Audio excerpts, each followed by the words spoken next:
Thank you for joining me for another episode of the Corporate Cowboys podcast. My name is Alex, as always, your host. Today's episode, a little proof of life, as always. It's Friday, April 21st, day after a rather famous cult holiday. Friday, April 21st, 2023. And this advice, it's timeless. I'm just giving you a proof of life so you can track when I gave it to you. And you could work backwards or work forwards from it. But a lot of this general advice, so to speak, if you want to move like a corporate cowboy, a lot of it is timeless, really. Corporate hasn't changed much at all since its inception. From the East Indian Trading Company through the Dutch conglomerates that traded shares and based their market economy on tulip bulbs, all that good shit. Now, if it's your first time listening to us, or if you were a repeat listener, if you're returning to catch this new episode, I recommend, suggest, insist even that you share this podcast with your close associates, with your colleagues, people that are in your circle, whether they're family, whether they're friends, acquaintances, professional connections. You never know when somebody might be in need of a little break, right? From corporate. Treat this as an open doors office hour, right? Where I'm in here cozying up, eating lunch, and you come in and you have a question to ask. Granted, this time my voice is going in and out because I got into a shouting match. A shouting match and a lot of follow-up conversations yesterday on the 20th, right? You would think it was a day of relaxation, decompression, and unwinding, being a national smoking day, but no. Shit, it'd be nice to lose my voice from just smoking. Many, many memories from my youth doing so, but no, I'm a professional now.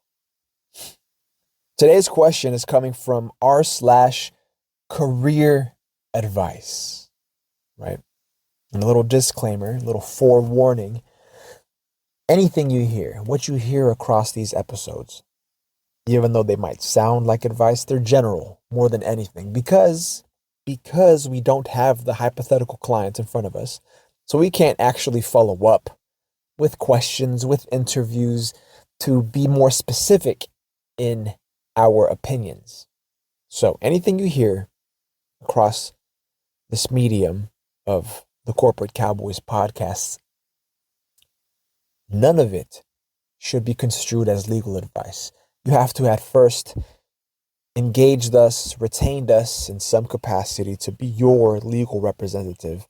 And in that way, we might have a duty to you not to mislead you or misguide you. But again, these are a lot of what we speak on are personal perspectives, professional perspectives that you can generalize across many industries and many firms to operate like a corporate cowboy and focus objectively. Keep that as a primary objective, your professional development. So today's question asks, am I a sucker for waiting on an internal promotion? Right off the bat, I'm going to say yes. Yes, you're a sucker for waiting. Why the fuck would you? Unless the industry you're working in or the firm that you're working in is so tightly regulated that it's hard even to enter it. Like the barrier to enter is so strict, so restricted that it's difficult to make it in and to make a splash, to make waves, to make and blaze your own trail and move up. I mean, if it's difficult, it's difficult. I won't hold it against you. It's never a bad thing to be waiting in line for your turn, but it definitely isn't a good thing if you have the option to wait or otherwise make moves elsewhere and cover more ground. Lay down the groundwork, the foundations for you to be promoted and roll into a promotion seamlessly, fluidly. That becomes an issue only because you forego any opportunity you had to build yourself, to develop yourself. When you had the opportunity, it becomes an opportunity cost that you might recognize later on, but an opportunity that you could have realized nonetheless without having to wait. I mean, if you have an opportunity to socialize with your manager or your superiors and learn what it takes to move up and survive in the next position up, to be successful, to move out from there and negotiate your value, something that's worthy of your time and your effort. Why wouldn't you capitalize on that? Why would you wait for just your turn, for your position in seniorityship? Because you've been with the company. I don't know how long it takes. I don't know what the turnover looks like, but if it's 2 years, 3 years, 5 years, that's time you could have been investing, laying down the foundation and not wait 5 years to move up. It's possible. It's been done. I've done it. And I totally get and understand that sometimes employees lack the motivation, the initiative to want to pursue the creation of those opportunities. Sometimes those opportunities aren't obvious, and yet they can be created. But they require a mindset that not a lot of professionals have, or aspiring professionals. You have to move like a corporate cowboy. You have to know how to recognize opportunities or potential opportunities, right? Where there are no doors and no windows, you become the carpenter. You're the one with the hammer, literally and figuratively. You're a corporate fucking cowboy. Sorry, that's just the title of this question. The body is short, but I'll read it and try not to interrupt unless it's worthwhile. They're saying 2.3 years. Damn, they got specific, right? 2.3 years in my current role, and I'm slowly starting to believe I won't be promoted. I'm a very good worker, and I have a rare skill set among my profession. That's coding. Coding what? Like software? Coding? Program development? Software development? Coding. Again, they weren't super specific, but are they a sucker? Yes. Waiting 2.3 years, and they're slowly starting to realize they won't be promoted. I mean, if anything, that should have served as fuel, as tinder to light a fire up under your ass. Get moving. Make some fucking moves. If you need help identifying these opportunities, that's what we're here for.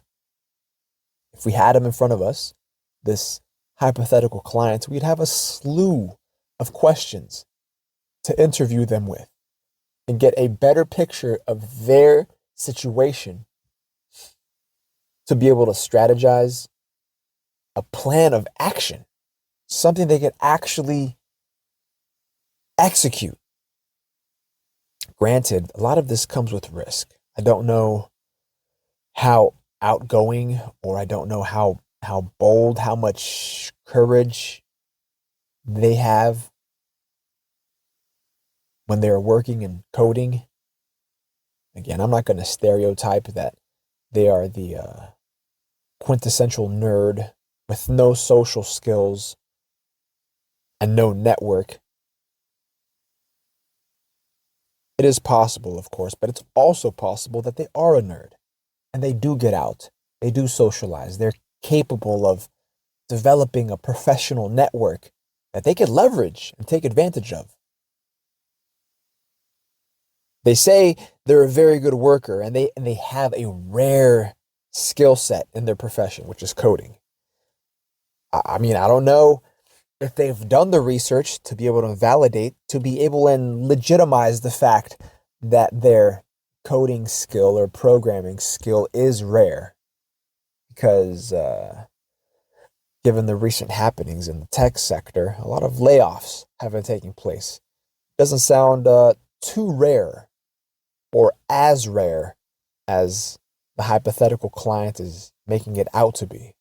If big tech companies are laying folks off in mass, in large groups and waves. And they continue here. They write, I just lack supervising experience, and my only path up would be a manager role. I'm not sure what to do. Do I just apply for these roles? Oh, so they're not so much waiting. They just don't know what to do next. Okay, all right. So I could take it a little easier. Before, I was somewhat judgmental, right? When I heard that they're waiting for their turn, I guess, to be promoted. Oh, for sure. Judgmental, right? Granted, I always want to be as informed as possible, but if you're waiting to be moved up and you're not making any moves, you're not taking any steps, making strides to at least connect with your supervisor, the person you might be replacing, if you're not taking any steps to learn what it takes to move up in the organization when you get promoted, what differences exist in responsibilities and duties and obligations, and the type of authority, the degree of authority you'll have and control over organizational resources. All of that matters. Now, this hypothetical client sounds like a novice, and that's not a bad thing.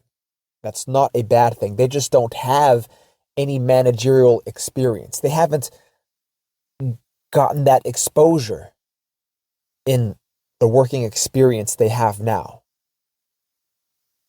Through that time working as a coder, they haven't taken on any managerial duties, any supervisory controls or obligations on other subordinates or groups of people. So that could impact their marketability, but it's not a deal breaker when it comes to wanting to get promoted. If you lack that experience, it's good that the next promotion is an entry-level managerial position that introduces you to those duties and obligations, how you will be delegating the work. Experience that you can then market and use and transfer as a professional throughout your career. If you don't have that experience now, why wait for it?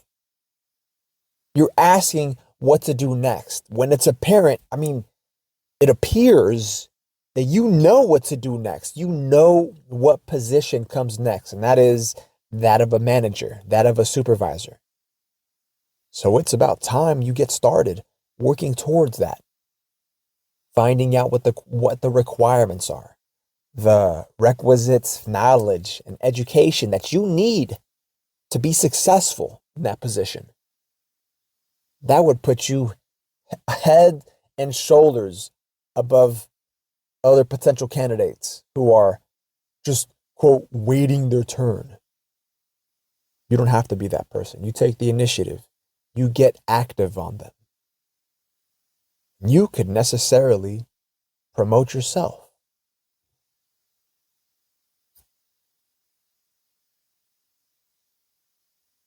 Let me read you one or two comments here.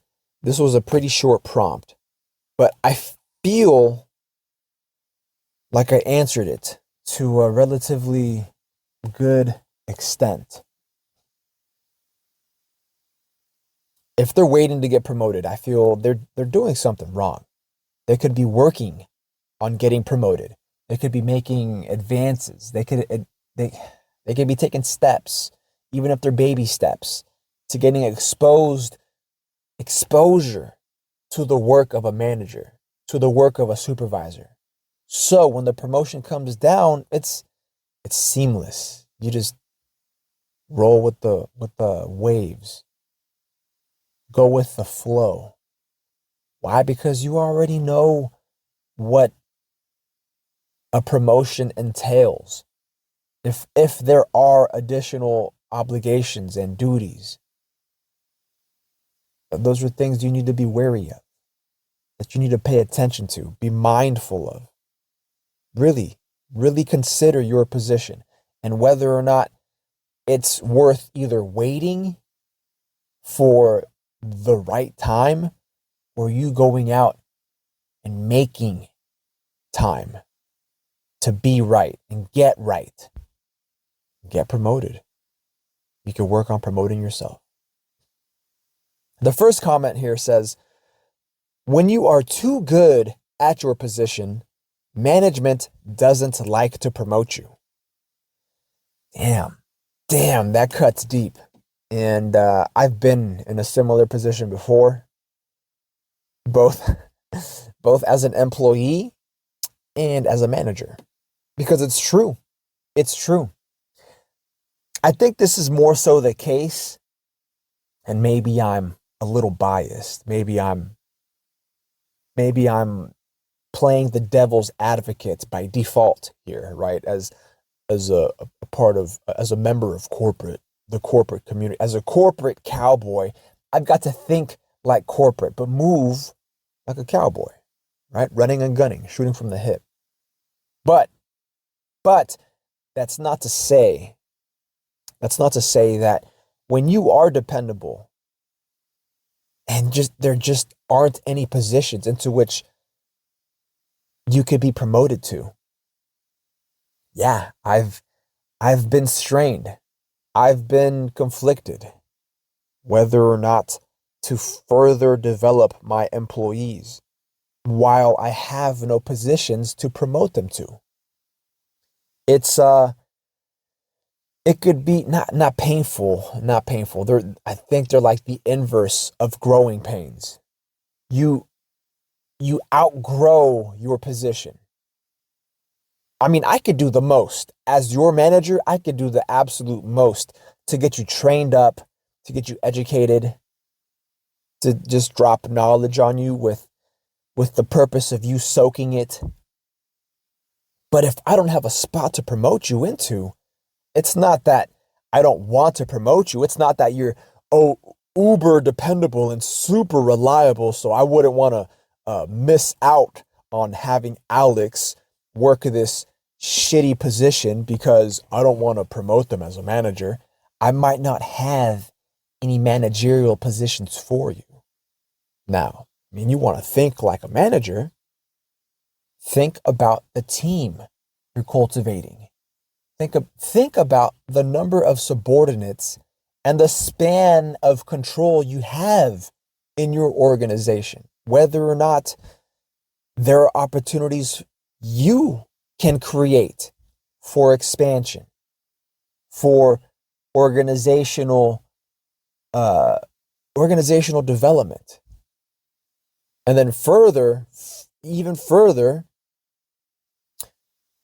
uh, organizational recruitment as an expansion. Again, that's more higher level strategic thinking that requires a lot more information, right? I don't want to go out and just wing this, because this is a step in a lot of folks' careers that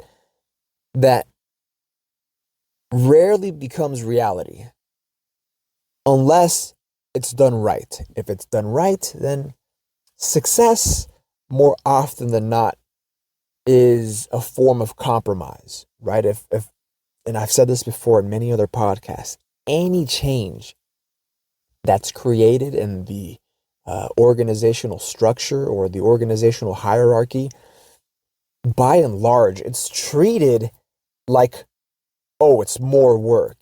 It's rarely viewed as, ooh, this is a different type of work, or ooh, this work is more efficient. No.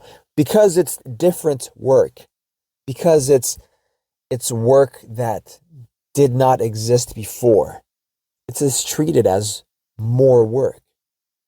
It's as if people in corporate can't conceive of the idea of old processes and new processes that are more efficient. It's like they literally try to handle them both at the same time. And because both of their hands are full with both old and new processes and methods, it's like they got their hands full. They got both hands occupied, and they think it's more work, when really they should be dropping the old and picking up the new, or picking up the different, or picking up the more efficient, right? I mean, times change. You can't hold on to old processes like they're incapable of being improved on. Everything can be improved on. Fucking everything.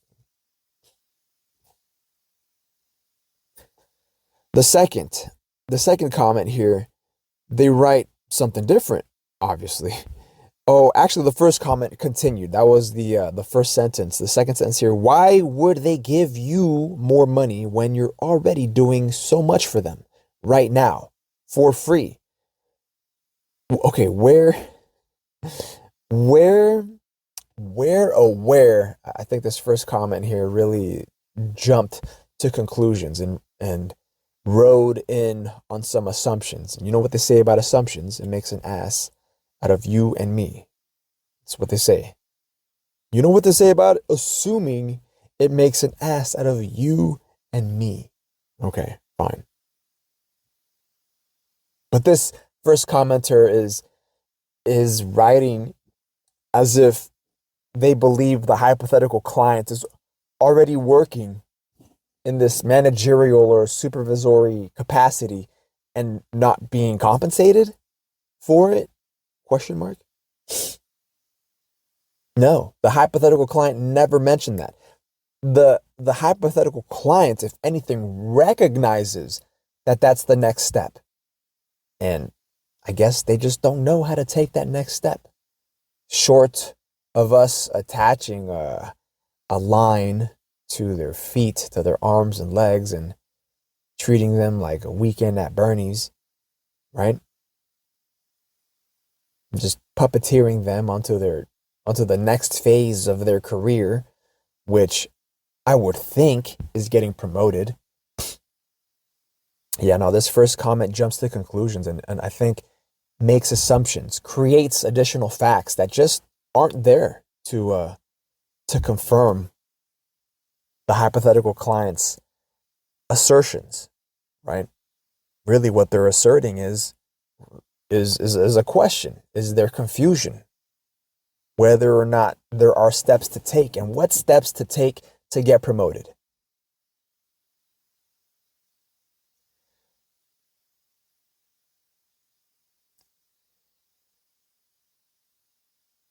The second comment here. The second comment writes, taking Taking on training duties might be a way of arguing / proving you are ready for supervision, right? And I don't know about arguing, but it would go towards demonstrating you're ready for the next step in your career. You're ready to get promoted. I think it's a big deal. It's a huge deal. Why? Because you're showing the organization, it's funny, I do refer to a lot of formal organizations as the legal persons that they are, right?